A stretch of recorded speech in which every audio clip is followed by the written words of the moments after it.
So next up, we have Kanan.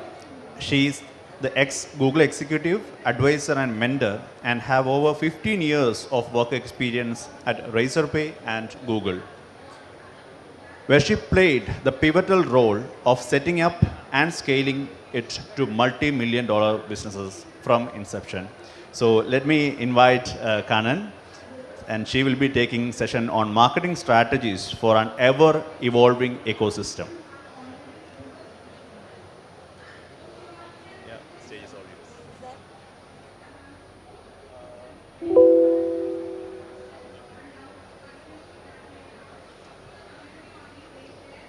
Hi, my name is Kanan.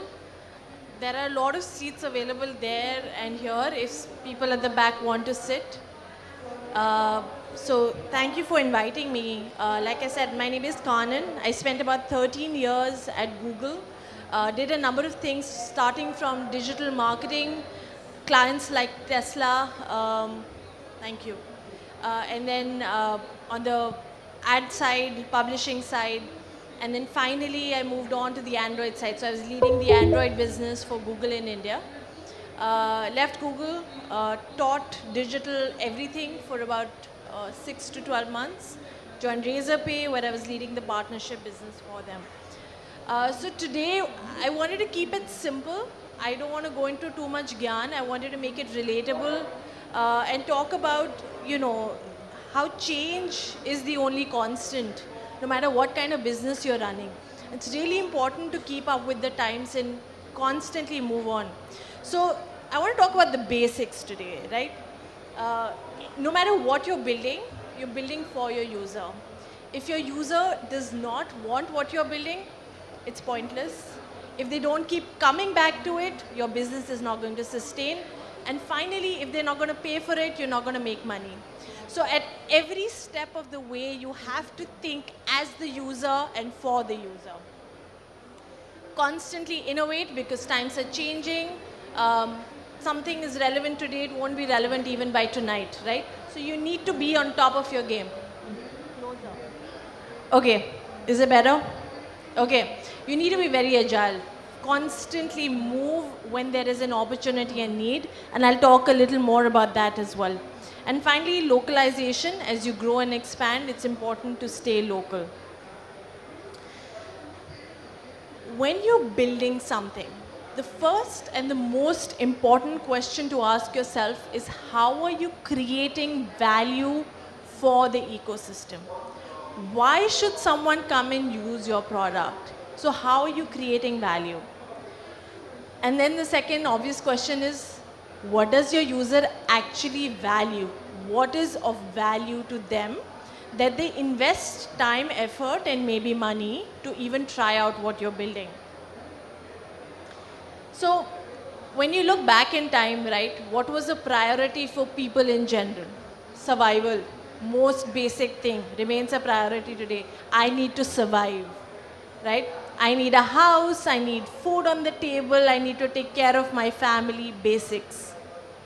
Consumerism happened, right? We need to buy cool things. We need to stay in a nice hotel, we need nice clothes, nice shoes. But today, apart from all of this, what is very, very valuable to users is time. Time equals money. So if your product or service is saving them time, it's of value. If it's making things simple and convenient and efficient, that is of value. So time and efficiency and convenience is very, very important. So that's a question to ask yourself.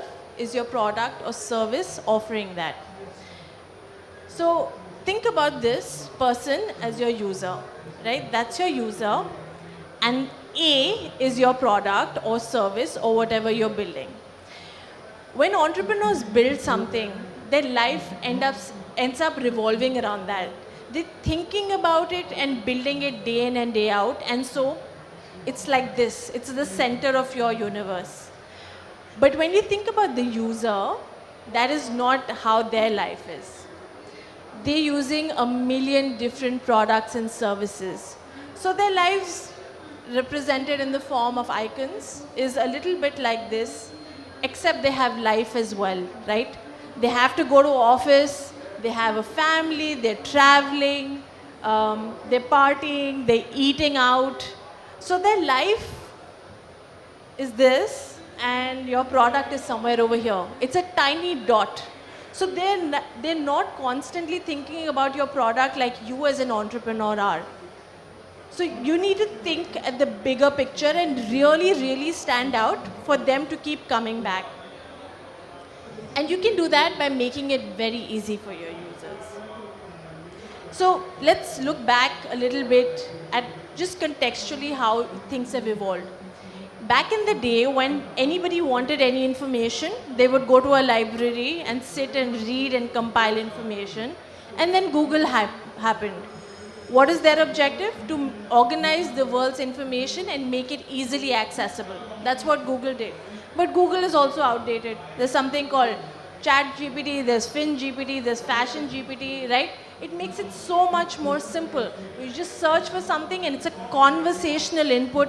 You don't even have to do 10 searches anymore. Single search and you have the answer in an easy format.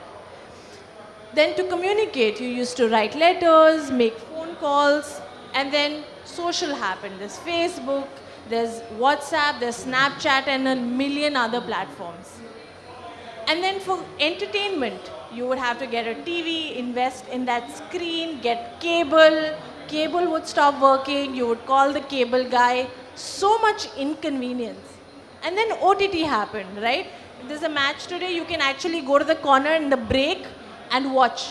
Makes it so much more convenient to consume the content you want when you want it. And then movies on demand, something that never existed back in the day. So all these companies are solving for efficiency, for ease of information, communication, etc. Now that doesn't mean that if you sort of tick these boxes, your company will be successful. Not necessarily. You have to execute well, you have to hire a great team, a lot of caveats in between. So now when I'm talking about making it simple, make it simple in more ways than one. This is an example of an English learning platform called Duolingo. This is an email message they actually send out specifically to users who haven't been coming and learning the language. Now let's say you're trying to learn Spanish and you just sort of lost interest. It's been 2 weeks since you went back to the app. They're making it simple. I'll read it out if you can't. It's saying, we haven't seen you in a while, come back to the app, just spend 5 minutes on the app. They're making it simple. They're not saying, come do an entire lesson for 1 hour. If you've lost interest, it's easier to ask people to spend just a little bit. Like, come do a 5-minute workout. Come do a 5-minute lesson. Make it simple. And then other examples, take a 60-second quiz. That makes it so much easier mentally, right? Think of yourself as a user. Oh, 1 minute, okay, I can do, right? 1 hour, I don't know, I have a session to go to. And similarly, Netflix, right? When you think about television and Netflix or any other OTT, one of the things that even I find challenging is that when we sit down to eat and we put on some channel or a OTT platform, we're like, what should we watch? This movie or that show, and lunch is over and we haven't decided what to watch. But with TV, it's super simple. Switch it on and leave it, right? So they're taking care of that. They're aware of what is the problem with OTT in terms of decision paralysis. So they're making it super simple for the user and choosing what they might want to watch.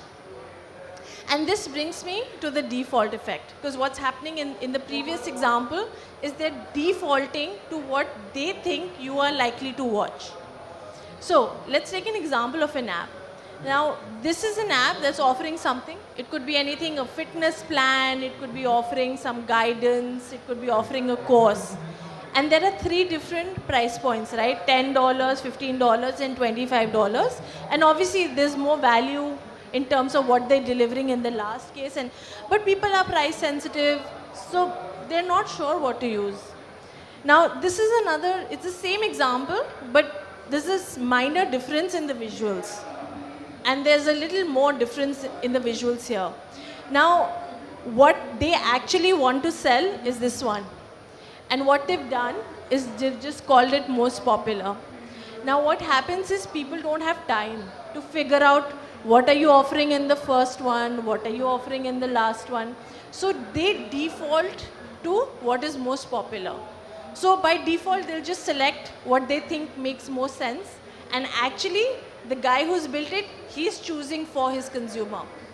So make it easy for them to make the choice, which is the choice you want them to make.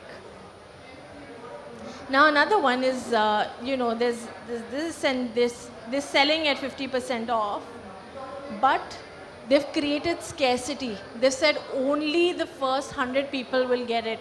That might not even be true. Maybe they're giving it to everyone. But they're creating a sense of urgency so people buy now rather than put it off to later when people might just forget. So urgency makes people want to buy it immediately. Similar examples over here. So this is the Myntra app. They're selling belts. But it's saying it's likely to be sold out in one day.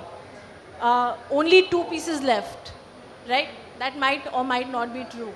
But by creating that urgency, what you feel is, oh no, if I don't buy it now, it'll be sold out. I'll never get it. Even if you're on the fence, I'm not sure if I like this belt. You're going to buy that belt because you think everyone wants it, I'm not going to get one. So when we think about the user, one of the most common mistakes that people make is thinking that your user is like you. I might like pink, and so I might make my entire website pink. And most people might actually hate it. So it's never about you and your taste.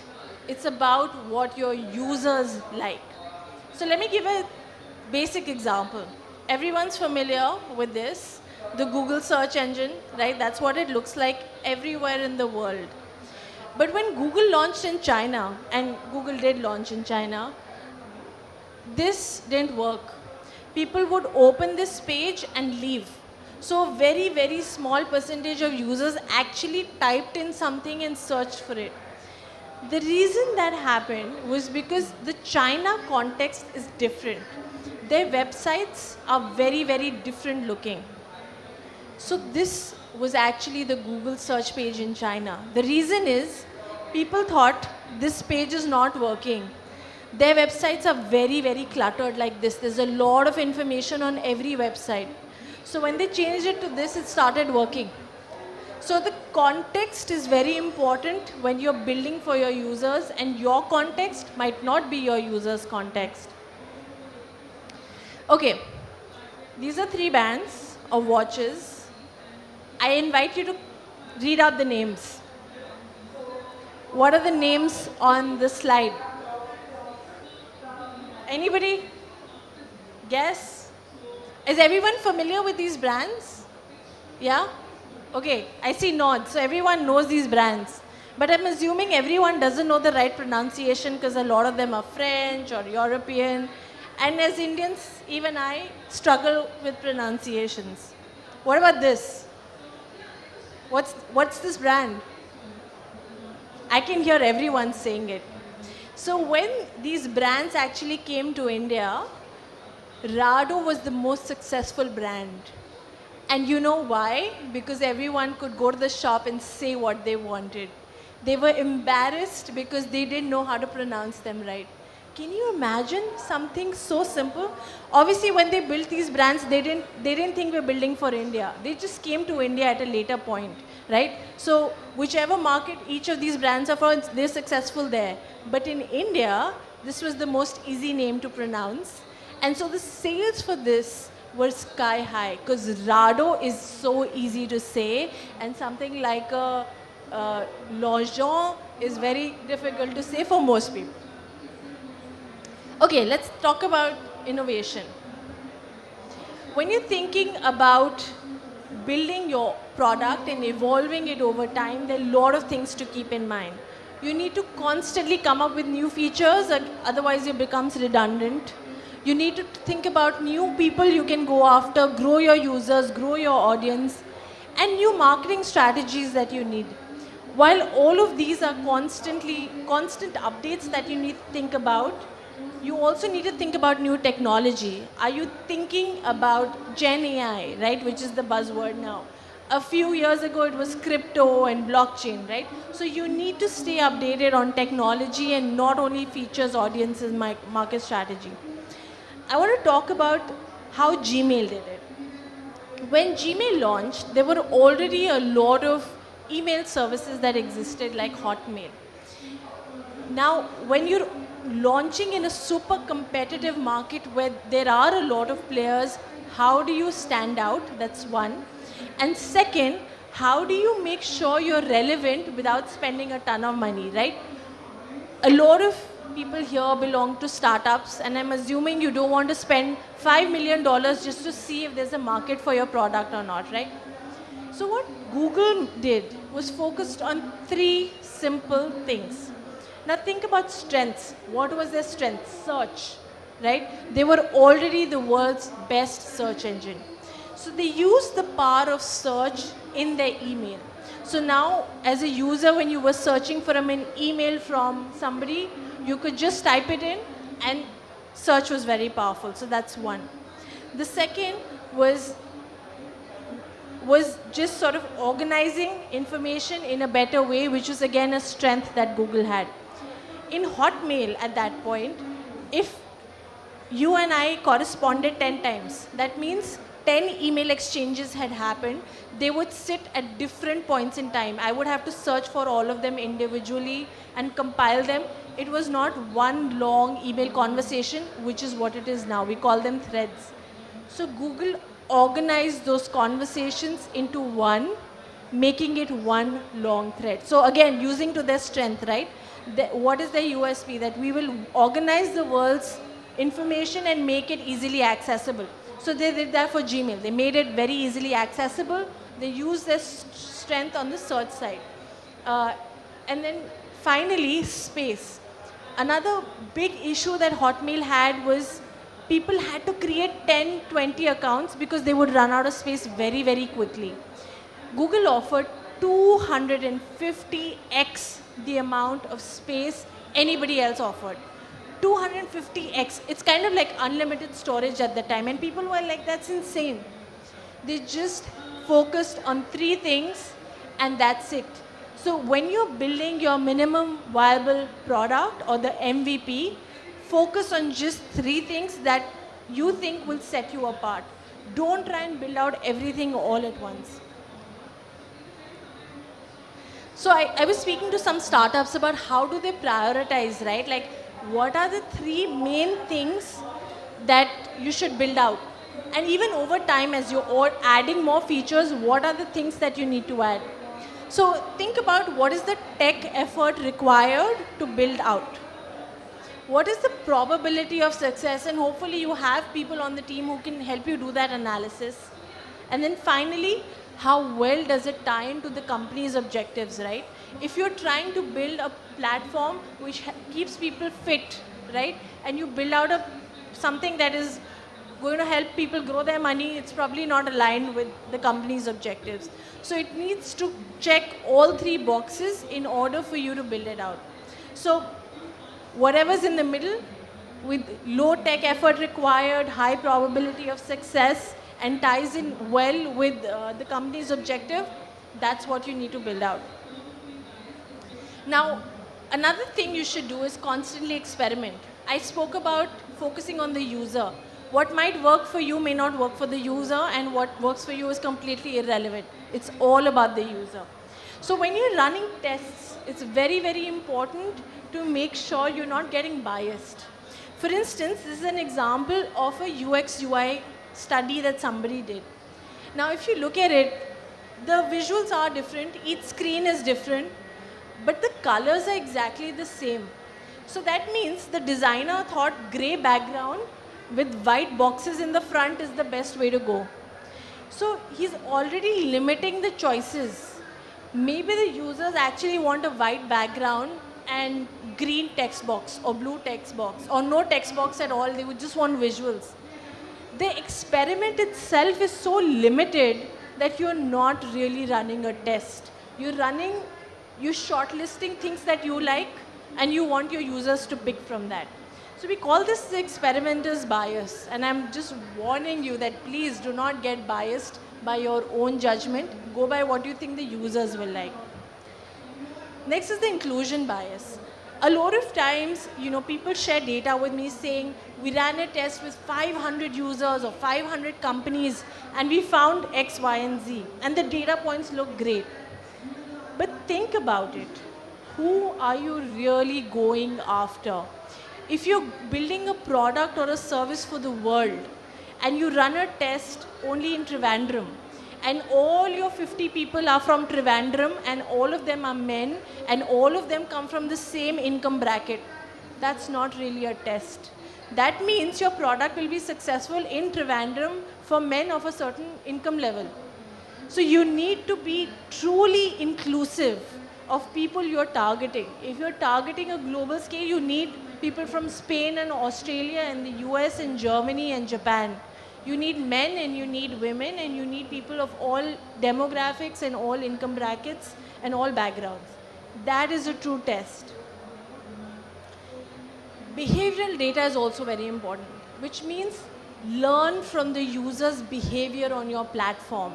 What are they most likely to shop for? For instance, if it's a commerce platform, maybe they always like to buy a speaker that comes from Bose, right? Every time they want to gift something, they're like, I want a speaker from Bose.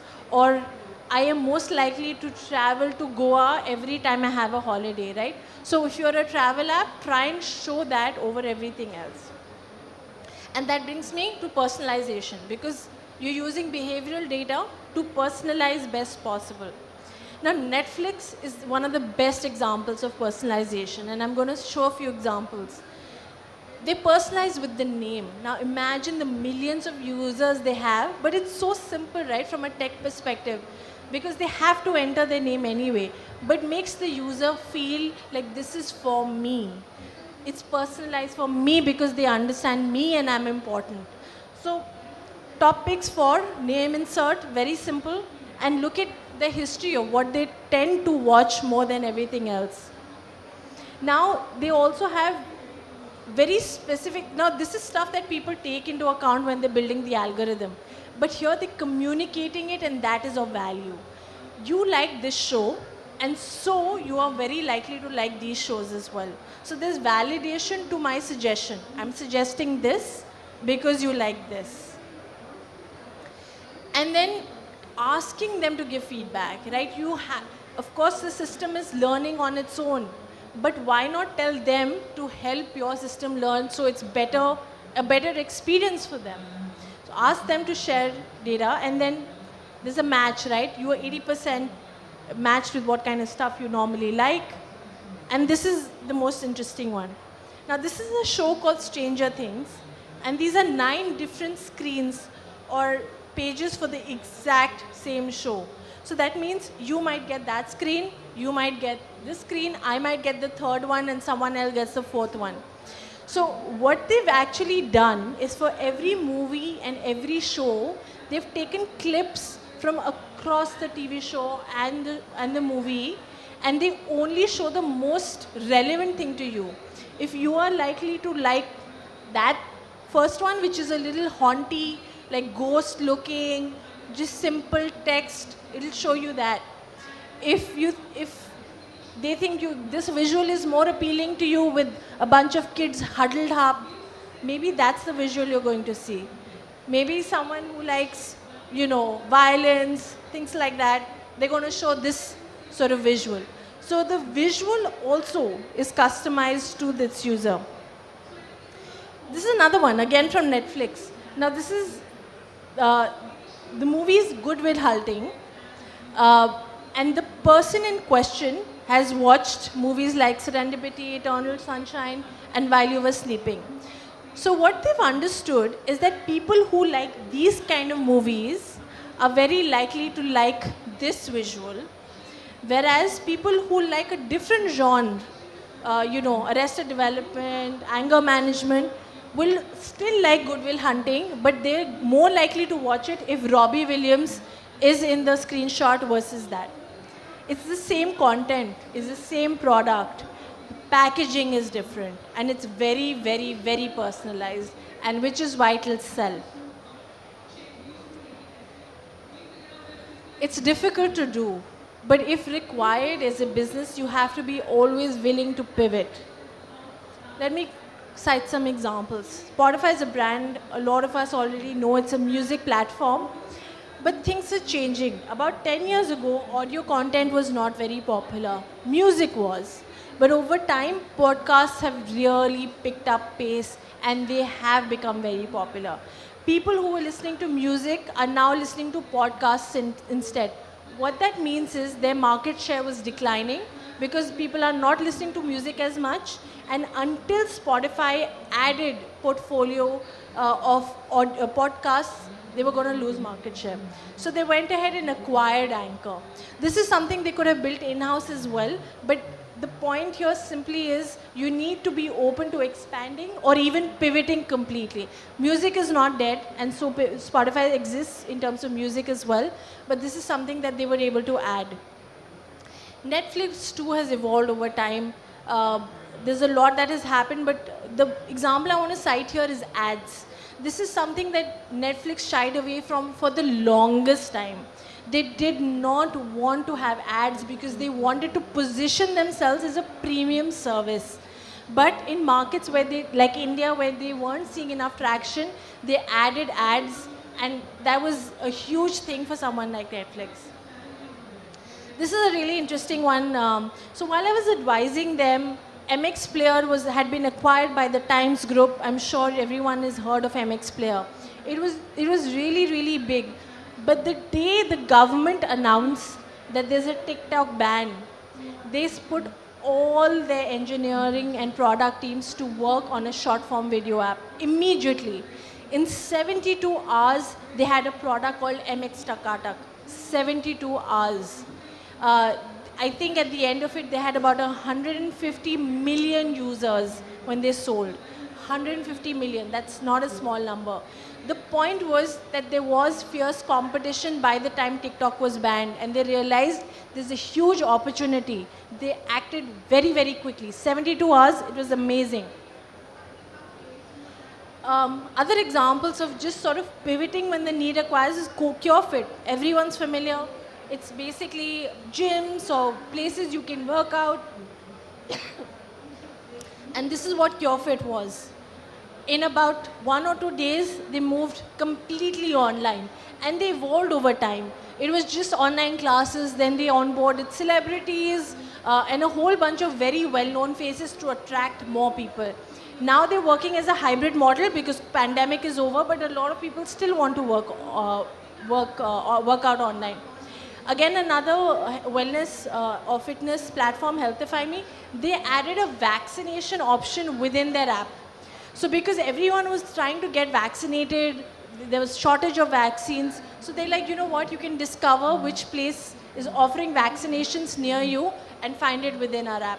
So stay relevant. Things change fast, but you need to be on your toes. And then finally, localization, right?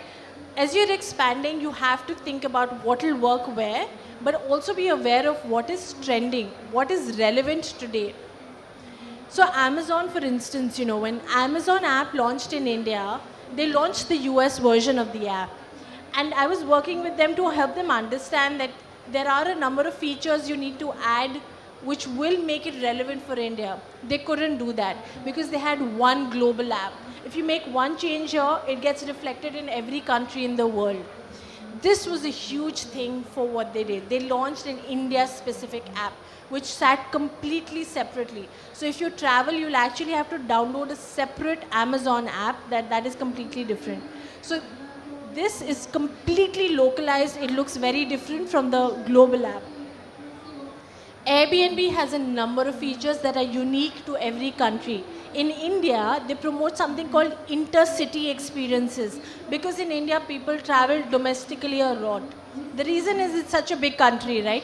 Within a place like Germany or Spain, there isn't a lot of travel internally. Over here, Gujarat is very different from Trivandrum, is totally different from Chennai is different from Delhi, right? So intercity travel is a huge thing, and that's specific to India.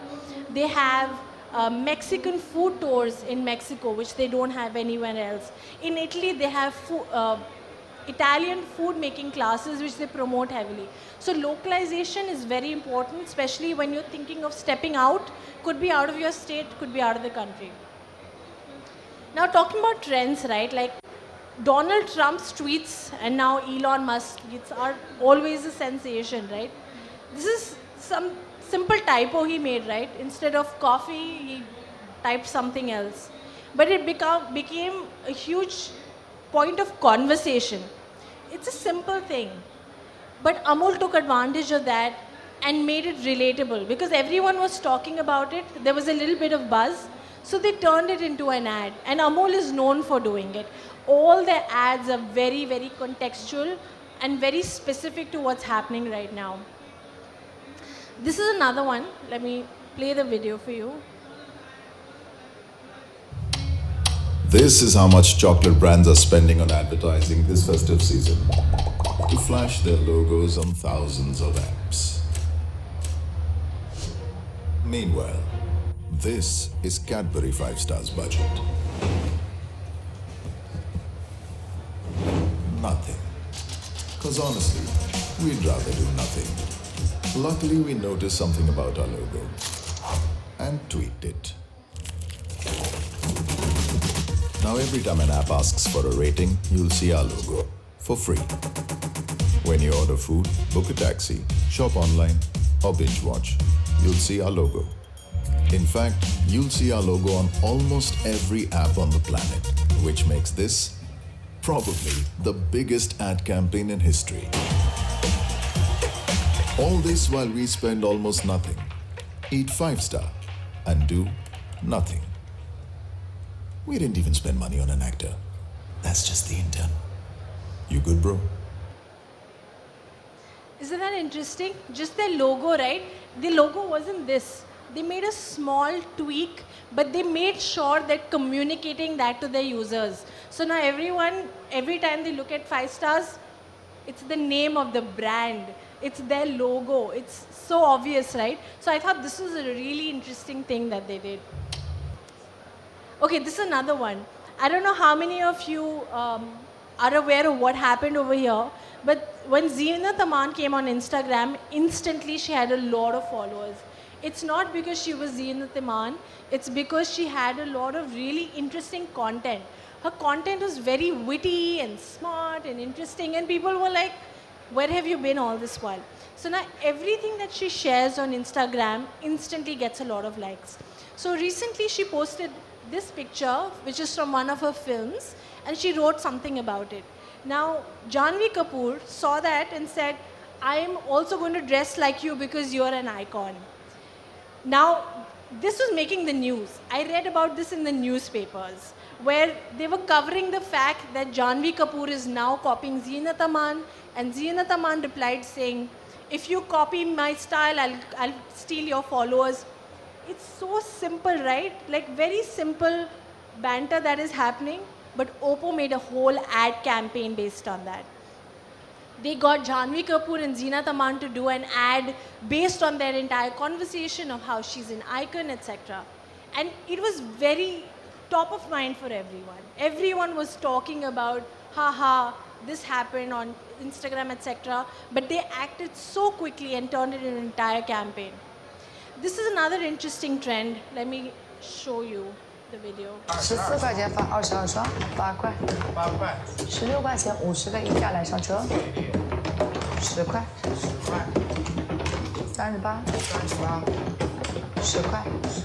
，Triple C 高功率15上车，上点关注，10块，14，1584，10块，10块，29，5块。 So this is an Chinese influencer called Shim Shan Shan. What her strategy is, she doesn't spend more than 3 seconds on any product. Product comes, shows it, does not endorse it, does not talk about it. And I think she raked in millions of dollars in just a couple of days through this. It's very talked about, it's very popular. I am not convinced of the feasibility of this because while everyone in the room might find it cool and buy it, the return is going to be really high, right? Because you're not really seeing the product. You try it on, you realize, oh, this is not what I thought it was, and you're going to return it. But it's important to keep an eye out for trends and then apply yourself to understand whether it makes sense for you or not. Seasonality is also really important, right? Because different times of the year, different things happen, different festivals happen. Are you personalizing and customizing your pitch based on that? And similarly, keeping an eye on competition. What is the competition doing and what does that mean for you? And I'll show you a few examples. This was an ad, in the previous session they talked about Coca-Cola, so this is relevant, right? So Halloween is a festival where people dress up as scary people or scary things. So Pepsi did an ad saying if you Coke is scary, Pepsi is the best. So they're taking a dig at their competition, which is very normal in the US. So they're saying wish you a scary Halloween, and Pepsi, which according to them is the coolest drink, is dressed as a scary drink, which is Coca-Cola. Coca-Cola responded immediately saying everyone wants to be a hero because perspective, vampire costume, superhero costume. You get it? It's so witty and it was so quick that the campaign was a hit. And talking about wittiness, right? So, you know, there's a lot of interesting conversations that happen on Twitter, on Instagram, and a lot of these platforms like Zomato, Swiggy, Flipkart, they have a really witty person on the team to respond, and that goes viral.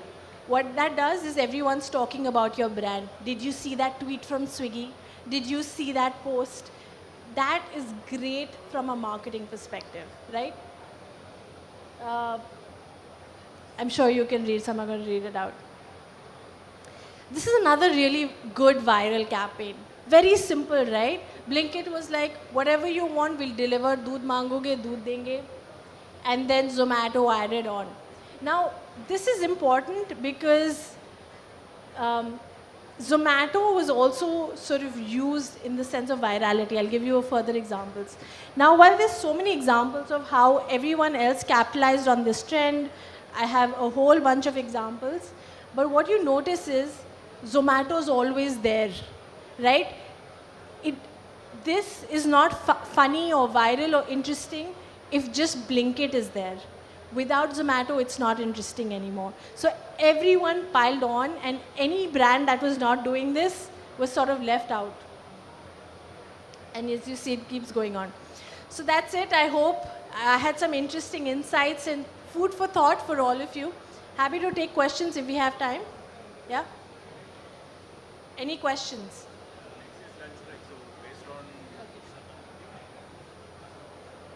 I'll be around till evening as well. I have another session, so happy to take questions offline as well. But if there are any live questions, please ask. Yes, ma'am? Yeah, if you have any questions, we can take now. Otherwise, we'll go for lunch break. Before that, I want to thank you, Kanan, for the wonderful session. Great insights and lovely examples. So we have, as I mentioned, so we have a small token of love for you.